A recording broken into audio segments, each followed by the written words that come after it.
Hello traders, welcome to the new year. It's hard to predict how the market will behave this year, but one thing is certain, the first week of 2023 will be choppy as major indices are still range bound and may take some time to break in either direction. This week, we have few economic events to watch out for. On Wednesday, we have the Fomc minute where the Federal Reserve may discuss the possibility of rate hike or the pivot, which could add to market volatility. On Friday, we have the unemployment report, which could potentially cause some market turmoil, but its impact is difficult to predict. Now let's move on to this week's watch list.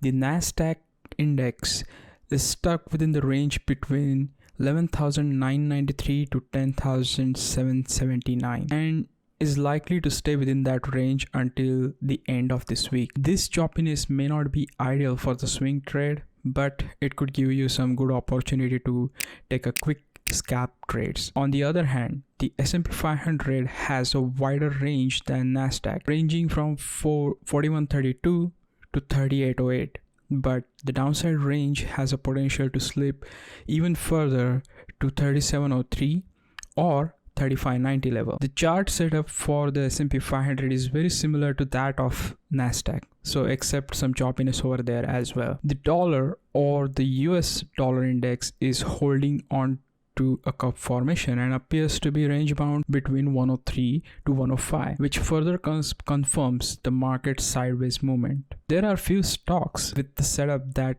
look promising beyond a sideways chart. Apple recently retested its recent low at 128 and is holding on to that level. Depending on the FOMC meeting, it may break down to 122 or potentially jump to retest 133 to 136 range. Meta has a flag setup that could break out in either direction, with a higher probability of breaking down as it is faced multiple rejection when it's trying to fill the gap between 123 to 130. If it breaks down, the target could be within the range of 113 to 110. But if it breaks up, the first target to watch for is 123, followed by a gap fill. Tesla, after a massive sell-off, found some support and bounced back. It looks like Tesla may easily retest 10 and 21 period moving averages, which could bring it up to 136 to 140 range.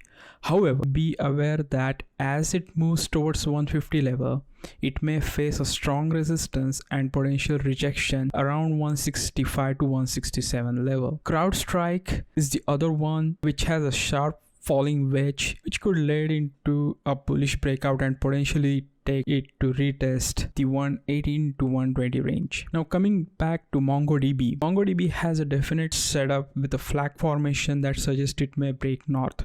However, be aware that 203 level, which was previously acted as a support, now turned into a resistance and has only been tested for a few times. This suggests that there is a high probability that it may slide down to retest 176 to 154 range. Disney barely retested its pre-pandemic low around 82 and has been hovering near that level, which indicates a strong support and a potential jump back up to 94. Now the DocuSign, on the other hand, is struggling near its previous support, which has now turned into a strong resistance. Be on the lookout for the strong rejection at 59 to 60 level, which could bring it down to 50 to 47 range. And finally, as a bonus content, we will take a look at the energy stock D1.